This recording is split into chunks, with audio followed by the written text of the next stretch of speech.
Mpenzi mtazamaji, matatu hayo ni pamoja na hasadi, yani kijicho, aini ambacho mtu anaweza kukifanya ima kwa kukusudia au kutokukusudia. Hasadi inaweza kuleta madhara katika maisha yako, au unaweza kusibiwa na uchawi ambao unaweza kukuingia au kukupata kutokana na kukusudiwa au kutokukusudiwa, lakini ukapita ukakumbana nao. Na jambo la tatu ni majini wachafu ambao kazi yao kubwa ni kutengeneza uhasama, chuki na uadui na wanadamu kwa lengo la kuharibu maisha ya mwanadamu kwa hali na mali. Matatu haya ni adui mkubwa katika maisha ya mwanadamu, na baya zaidi huwezi kupata vipimo mahali popote pale katika hospitali za kizungu ama za kibiolojia na ukapata definition ya tatizo na kujua namna ya kulitatua tatizo linalo kusumbua. Mambo haya yaliyoungana katika mfumo wa mambo ya kiroho, kutazamwa kwake na kugundulika kwake kunahitaji njia za kispirituale, na kutibu kwake pia kunahitaji njia za spirituale. Sa watu wengi mtaani leo wanaishi na matatizo bila ya kujua kwamba wao wamesibiwa na matatizo ya aina mbalimbali, wamesibiwa na matatizo ya aina mbalimbali ambayo yamesababishwa ima na uchawi au na hasadi au yamesababishwa na majini wachafu. Kutokana na sababu hiyo ndio maana tumeamua kuziandaa episodi 10 hizi, na kila moja itakuwa na dalili kati ya 10 na 11 ili kuhakikisha wewe mtazamaji wetu unapata elimu ya kutosha na kutambua namna gani unaweza ukakabiliana na changamoto zinazotokana na hasadi, changamoto zinazotokana na uchawi ama changamoto zinazotokana na majini wachafu. Katika kipindi chetu cha leo tutazungumzia dalili 10 za kukuonesha kwamba wewe sasa umekuwa muhanga kwa hayo mambo matatu, na kwamba adui ameshakuweza na unakoelekea ni kuharibikiwa na maisha yako katika kila nyanja.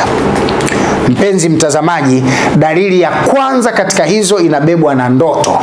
Ndoto ya kuota unaogelea. Ukiota unaogelea, hiyo ni dalili ya wazi inayothibitisha kwamba wewe una tatizo la jini mahaba, una majini katika mwili wako na anakusumbua.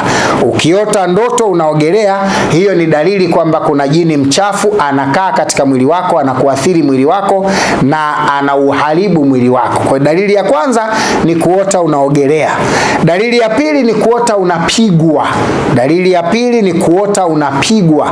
Yani unaweza kuwa unashambuliwa, kupigwa na mnyama au kushambuliwa na mdudu au na mtu, au kushambuliwa na mnyama mkali kama vile mbwa, chui, paka, ndege na kadhalika, au kushambuliwa na mtu mwenzako mwenye silaha na kadhalika. Unajaribu kupigana lakini mwisho wa siku unashindwa kujinasua, badala yake wewe ndio unakwenda kupata madhara na kuathirika kutokana na hicho kinachofanywa na huyo adui yako. Ukiota unapigwa, hiyo ni dalili kwamba wewe una jini mbaya katika mwili wako. Dalili ya tatu ni kuota unapigana. Kuna kupigwa na kupigana. Dalili ya tatu ni kuota unapigana. Ima unashindwa au unashinda, lakini unaota unapigana. Hii ni dalili kwamba wewe una uadui mkubwa ambao unakwenda kuharibu maisha yako katika mlango ima wa afya au wa ndoa au wa mahusiano au wa ahadi na kadhalika. Dalili ya 4 ni pamoja na kuota unavishwa pete. Dalili ya 4 ni pamoja na kuota unavishwa pete. Mtu anakuvisha pete kwa lengo la kukuoa, au unavishwa pete kwa lengo la kuolewa, au unavishwa pete kwa lengo la kufanya huduma mbalimbali za matibabu na kadhalika. Hiyo ni dalili kwamba wewe una jini mchafu katika mwili wako. Dalili ya 5 ni pamoja na kuota unaongea na watu waliokufa. Dalili ya 5 ni pamoja na kuota unaongea na watu waliokufa. Ukijiona mara nyingi umekuwa ukiota ndoto kwamba unaongea na watu waliokufa, ima ndugu zako au watu wengine, hiyo ni dalili kwamba wewe una majini wachafu na umekumbwa na majini wa makaburini na majini maiti ambao wanakwenda kuyaharibu maisha yako na kuyafanya yawe duni kwa afya, au yawe duni kiuchumi, au yawe duni kimahusiano na kadhalika. Dalili ya 6 ni kuota vichuguu. Dalili ya 6 ni kuota vichuguu. Mara nyingi unaweza ukaota uko kwenye vichuguu vichuguu au unaviona vichuguu au unapanda kwenye vichuguu na kadhalika. Hiyo ni katika dalili nyingine. Lakini pia kuota unapanda kwenye mlima ambao unashindwa kupanda. Unajaribu kupanda mlimani lakini unashindwa kufika kileleni. Mwisho wa siku ima unateleza, unaanguka au unashindwa, kabla hujafika juu unashtuka katika ndoto. Hiyo ni dalili kwamba wewe una tatizo. Kwa hiyo kuota unapanda mlima au vichuguu, hiyo ni dalili ya 6 kwamba unasumbuliwa na jini wachafu. Dalili ya 7 ni kuota unafanya sherehe mara kwa mara au kuota umeshiriki sherehe mara kwa mara. Na hapa unaweza kujikuta upo kwenye harusi au upo kwenye msiba au upo kwenye kundi la watu, lakini mna sherehe na kuna vitu vinapikwa pale, ima wewe unakula au unaandaa vyakula au unagawa vyakula na kadhalika. Hiyo ni katika dalili kwamba wewe unasumbuliwa na majini katika mwili wako.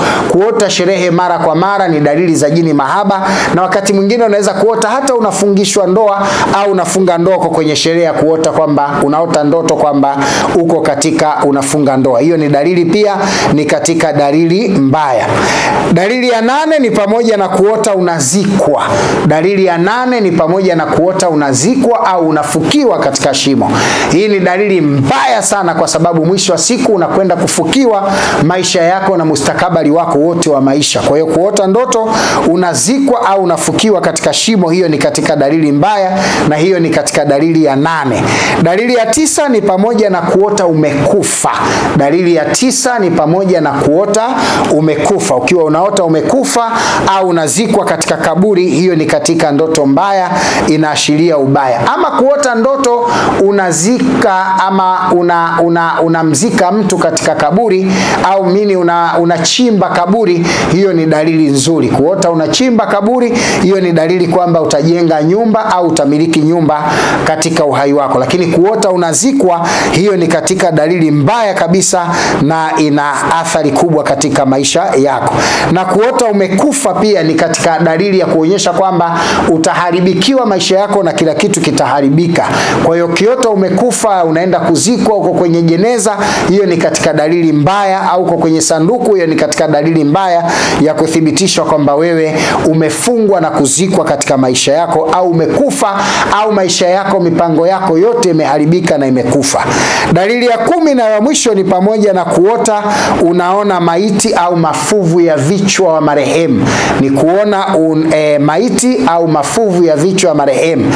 Dalili ya 10 ni kuona maiti au kuota mafuvu ya vichwa ya watu waliokufa yamekauka pale, au maiti nyingi zipo. Hiyo ni katika dalili mbaya. Ukijiona una dalili hizi, basi tambua umesibiwa na mashetani ama uchawi, au wachawi wanakufanyisha kazi za kuchawi, na mwisho wa siku utaishi maisha magumu katika maisha yako yote. Mpenzi mtazamaji, leo nimeamua ni kuangazia dalili hizi 10, na hii ni episode ya 5, na baada ya episode hii kuna episode ya 6 ambayo nayo itakwenda kutaja dalili 11 za kuthibitisha kwamba wewe unasibiwa na tatizo la jini au unasibiwa na majini katika maisha yako. Mpenzi mtazamaji, kukamilika kwa kipindi hiki ndio mwanzo wa maandalizi ya kipindi kijacho. Tukutane tena katika episode namba 5, namba 6, itakayokwenda kutaja dalili 11 zinazokuthibitishia kwamba wewe umesibiwa ima na uchawi au majini wachafu au na hasadi katika mwili wako. Ni mimi msimulizi wako na mfundishaji wako na mfasiri wako wa dalili hizi mbaya, Alhaji Dr. Sule.